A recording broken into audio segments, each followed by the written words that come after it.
La mission La Voix du Saint-Esprit présente une nouvelle génération de messages bibliques qui sauvent encore. Nous prêchons Christ crucifié, mort et ressuscité par l'évangéliste Élie Patrice. Vous êtes fatigué de délivrances interminables. Vous voulez des vérités fortes de la parole de Dieu qui vont éclore et maximiser votre potentiel, vous aider à impacter votre génération, à réaliser vos rêves et à accomplir votre destinée.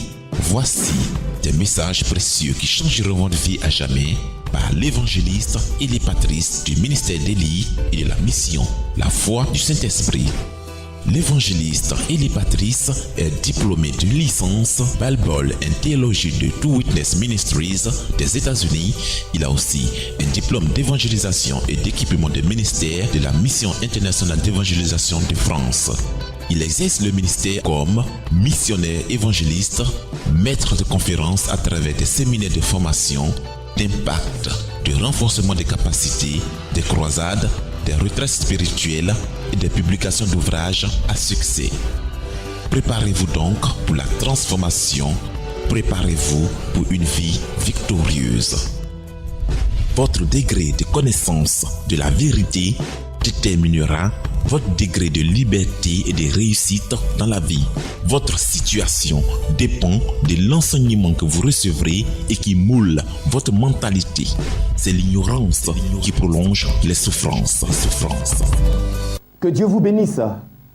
Chers frères, chères sœurs qui nous écoutez de partout le monde à travers cette chaîne bénie. La semaine dernière, nous avons vu un thème important. Les bénéfices du sacrifice de Jésus-Christ à travers donc les maîtressures de son dos. Et nous avons donc vu que le dos était un endroit très prophétique qui avait un sens. C'est là que passaient tous les complots. C'est là que passaient les menaces et les dangers. Lorsque l'ennemi planifie de détruire quelqu'un, n'est-ce pas, il fait passer son plan dans le dos de la personne, c'est-à-dire à notre insu. Nous avons également dit que lorsque Adam et Ève ont péché, mais surtout, lorsque vous et moi, nous utilisons notre libre arbitre pour commettre le péché ainsi fragilise notre dos, fragilise notre vie. Ce qu'on appelle le dos, c'est simplement la trajectoire où les menaces, les dangers atteignent leur but facilement, parce qu'on ne les voit pas venir. Le péché donc avait donc établi l'homme dans la fragilité. Et tous les aspects de la vie de l'être humain, ces aspects-là sont aujourd'hui fragilisés. On le voit dans notre société, ce que nous avons vu. Et nous avons dit que le sacrifice de Jésus-Christ était une bonne nouvelle parce que c'est cette vulnérabilité qu'il est venu arrêter. En donnant son dos, il va donc subir ce que nous méritions comme conséquence de notre péché, en salaire de notre péché, puisque le salaire du péché c'est la mort. Puis ensuite, il va développer un écran. Il va positionner une protection là. Puisque nous sommes désormais le corps de Christ, est devenu son corps, Jésus nous donne, n'est-ce pas, de porter son dos. Et or, dans son dos, il y a des maîtressures. Les maîtressures opèrent donc comme anti-maladie. Lorsqu'il y a maladie, les maîtressures font que cela se transforme en guérison. Voilà un peu le résumé. Et nous avons donc vu ce grand bénéfice-là. L'enfant de Dieu donc doit vivre des bénéfices de l'œuvre de la croix, puisque nous sommes dans la grâce. Il s'agit donc de vivre uniquement et exclusivement que des mérites du sacrifice de Jésus-Christ.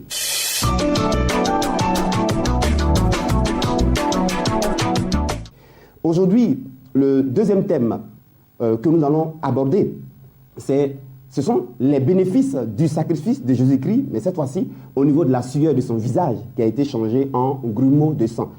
Je vous invite donc à ouvrir vos Bibles et à lire avec moi, n'est-ce pas, ce passage des Saintes Écritures. C'est en Luc, le chapitre 22, le verset 39 jusqu'au verset 46. Après être sorti, il alla selon sa coutume à la montagne des Oliviers. Ses disciples le suivirent. Lorsqu'il fut arrivé dans ce lieu, il leur dit « Priez, afin que vous ne tombiez pas en tentation. » Puis il s'éloigna d'eux à la distance d'environ un jet de pierre, et s'étant mis à genoux, il le pria, disant « Père, si tu voulais éloigner de moi cette coupe, toutefois, que ma volonté ne se fasse pas, mais la tienne. » Alors un ange lui apparut du ciel pour le fortifier. Le verset 44 donc nous intéresse. Étant en agonie, il priait plus instamment, et sa sueur devint comme des grumeaux de sang qui tombaient à terre. Que Dieu bénisse donc sa parole. Quels sont les bénéfices du sacrifice de Jésus-Christ au niveau de la sueur de son visage, changé en grumeaux de sang? Chers amis, bien-aimés frères et sœurs, n'oubliez jamais que le sang de Jésus n'a pas coulé en vain. Chaque goutte de sang a accompli un acte rédempteur. Cela a brisé une malédiction qui opérait. Et la malédiction qui est brisée dans le domaine où cette malédiction agissait. Pour le message précédent, on a vu le dos, la vulnérabilité. Le péché avait fait que l'humanité est entrée dans une vulnérabilité, maladie, même rhume, même ça tue des gens, même rhume. Voyez-vous? Donc cette malédiction de vulnérabilité, Jésus va la briser. C'est pourquoi il a livré son dos. Mais ici, on a affaire à une deuxième malédiction, une autre malédiction, qui, elle opère sur le visage. Elle opère au niveau du visage. Alors, pour bien comprendre ce dont il va être question, retournons au commencement. Le livre de la Genèse est capital. C'est là-bas qu'on comprend ce qui s'est passé. Parce que c'est le livre de l'origine. Alors, lisez avec moi Genèse, le chapitre 3. Genèse, le chapitre 3. Le Saint-Esprit va vous faire énormément du bien par ce message. Genèse chapitre 3, nous lisons. On va prendre le chapitre 3, vous lisez à la maison, du verset 1, n'est-ce pas, jusqu'au verset 24. Mais moi, pour gagner du temps, je vais juste lire quelques fragments. Le serpent était le plus rusé de tous les animaux des champs que l'Éternel Dieu avait fait.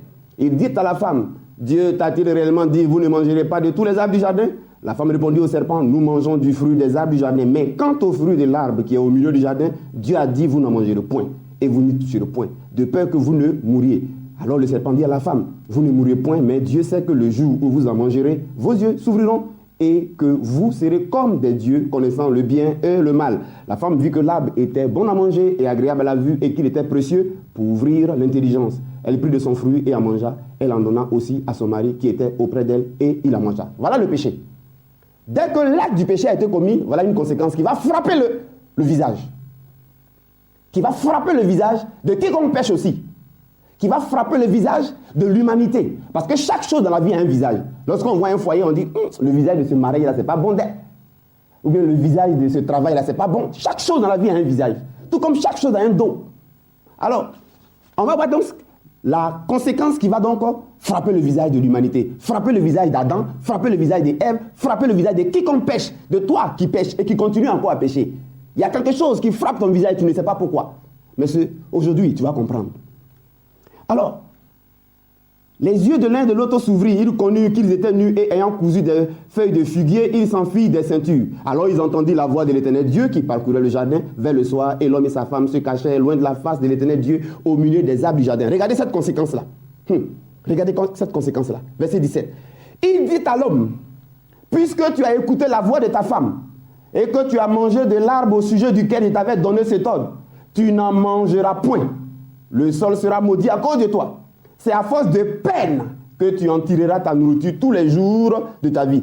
Il te produira des épines et des ronces. Il te produira des épines et des ronces. Et tu mangeras de l'herbe des champs. Verset 19 entouré. C'est à la sueur de ton visage que tu mangeras du pain. C'est à la sueur de ton visage que tu mangeras du pain. Alléluia. Voyez-vous? Donc, une malédiction va frapper l'homme parce qu'il a péché. Et cette malédiction, n'est-ce pas, qui est sous diverses formes, va frapper un aspect de sa vie qu'on appelle le visage. Désormais, ça va être à la sueur de son front. La sueur du front, c'est quoi? C'est simplement le symbole de la pénibilité. Pénibilité. C'est le symbole de la pénibilité. Lorsque on pêche, la pénibilité s'installe dans notre vie. Tout devient pénible. Tout devient difficile. C'est donc à la sueur de ton front que tu vas manger. Difficulté sur difficulté pour obtenir du travail. Difficulté sur difficulté, n'est-ce pas, pour aboutir. Difficulté sur difficulté pour se réaliser. Difficulté sur difficulté pour enfanter. difficulté sur difficulté pour réussir dans la vie. La sueur, c'est le symbole de la pénibilité, de la souffrance, de la difficulté. Voyez-vous, beaucoup d'efforts pour peu de résultats. C'est certainement ton cas. Beaucoup d'efforts pour peu de résultats. Tu produis beaucoup d'efforts pour peu de résultats dans ton travail. Beaucoup d'efforts pour peu de résultats. Femme, tu es mariée. Beaucoup d'efforts. Tu dis, je donne beaucoup, mais je reçois très peu d'amour de mon mari. Frère, sœur, le péché a installé l'être humain, l'humanité, dans la pénibilité. Voyez-vous? Et cette malédiction a eu lieu où? Dans un jardin. Alors, en Luc chapitre 22, le verset 39 à 45 que nous avons lu, nous montre aussi un jardin. Vous voyez là? On est ici en présence du parallélisme des formes. Le parallélisme des formes. C'est dans un jardin que la pénibilité par le péché de l'homme est entrée dans la vie de l'homme. Si ça doit être corrigé, ça doit être aussi dans un jardin. Alléluia. Et comme c'est l'homme qui a péché, alléluia, ce n'est pas un ange qui va venir enlever ce péché-là. Jésus donc revêt une condition humaine et il vient sur terre. Il remplit cette condition. Il est homme à 100% et il est 100% Dieu. Mais comme c'est dans le jardin que ça a eu lieu, la pénibilité, et il va dans un autre jardin, cette fois-ci Gethsemane. Et là, il s'est mis à prier instamment et la sueur de son visage va être changée en grumeaux de sang. C'était quel sang? C'était le sang de Dieu. Car Jésus est 100% Dieu. Alors c'était le sang de Dieu. Le sang de Dieu. Seul le sang de Dieu annule la pénibilité. Seule la vie de Dieu annule la pénibilité. Nous prêchons Christ crucifié, mort et ressuscité par l'évangéliste Élie Patrice. Vous êtes fatigué des délivrances interminables. Vous voulez des vérités fortes, de la parole de Dieu qui vont éclore et maximiser votre potentiel, vous aider à impacter votre génération, à réaliser vos rêves et à accomplir votre destinée.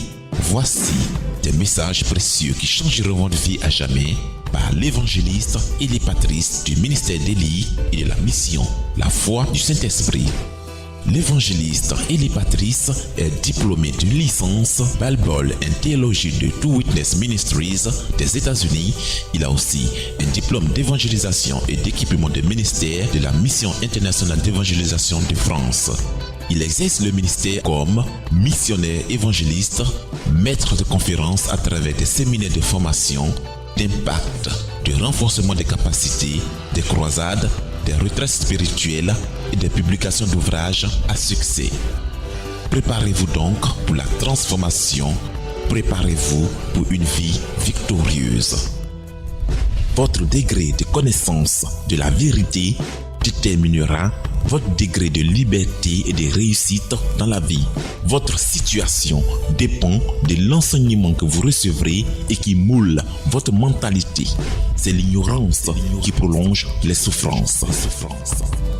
Je suis l'évangéliste Élie Patrice de la mission La Voix du Saint-Esprit. Je vous invite à nous suivre à l'heure de votre transformation. À l'écoute seulement, vous serez guéris, vous serez transformés par la puissance du Saint-Esprit. Nous prêchons Jésus-Christ crucifié, mort et ressuscité. Dieu vous bénisse. À bientôt. C'est tous les dimanches à 17h15 et tous les mercredis à 1h30 GMT.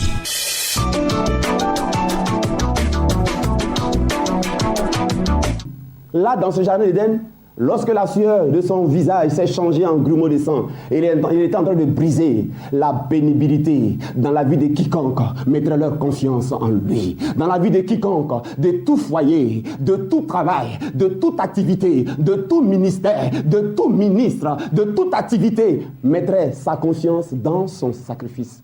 C'est lorsque nous mettons notre confiance dans ce que Jésus a déjà fait. J'insiste. Parce qu'aujourd'hui, nous entendons beaucoup de choses qui contredisent ce que Jésus a fait. Et ça, ce n'est pas normal. Quand Jésus dit « j'ai fait », nous devons dire « Amen ». Il a fait. Et nous devons jouir de ses privilèges. C'est tout, mes amis. C'est tout. Alors, Jésus est en train de détruire la pénibilité.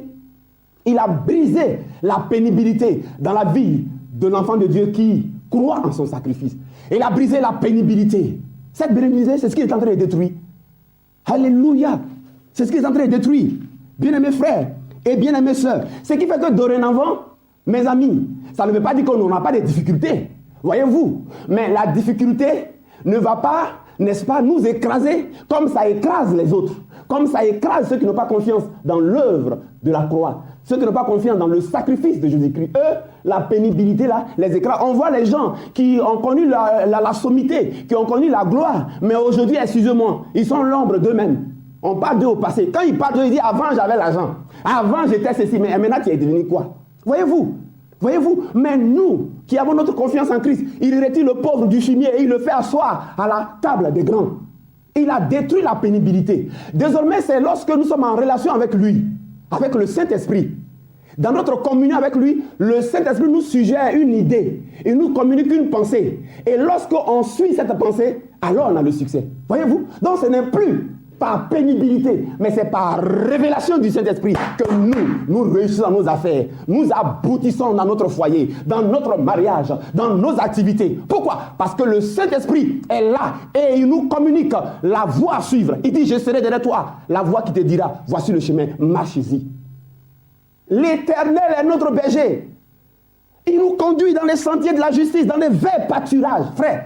Il a détruit la pénibilité. Je suis là, je suis porteur d'un message d'espoir pour toi. Christ n'est pas mort cadeau. S'il te plaît, ne promène pas les regards inquiets, des regards hagards, des regards caverneux, mais tourne ton regard vers le ressuscité. Jésus-Christ de Nazareth, Yoshua HaMashiach.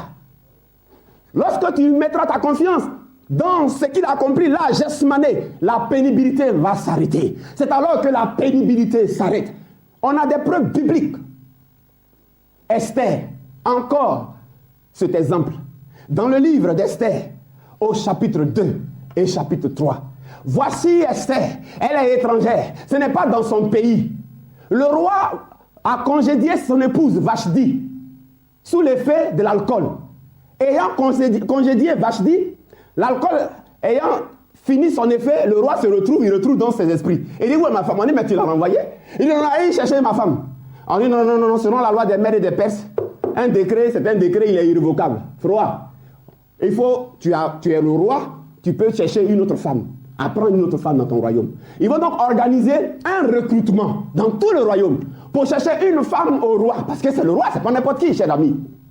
Et dans le royaume, ils vont aller dans toutes les maisons, et prendre des filles vierges qu'on va présenter au roi après les avoir bien préparées. Mais quelque chose va se passer. N'oubliez pas que le peuple juif, n'est-ce pas, expérimentait, n'est-ce pas, sous forme de l'ombre des choses à venir, le sacrifice de Jésus-Christ.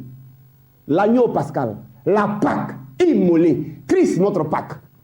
Voyez-vous, ça c'était sous forme d'ombre des choses à venir. Maintenant, nous qui sommes dans l'original là, nous, ce n'est plus sous forme d'ombre, mais c'est dans la grâce. C'est ce sacrifice qui était annoncé dans l'Ancien Testament. Et donc symbolisé sous forme d'agneau, un animal qu'on immolait là. Il est pleinement accompli, il est venu, Jésus-Christ. Nous, on n'est plus dans l'ombre, on est dans la réalité. Alléluia. Que dit donc des avantages? Si Esther, qui fonctionnait sous la forme de l'homme des choses à venir, a expérimenté des bénéfices énormes, que dit de toi, chrétien? Que dit de toi, homme de Dieu? Que dit de toi, servant de Dieu? Que dit de toi, chers frères et chères sœurs? Les choses ne seront plus les mêmes à partir de ce message. Je te dis la vérité.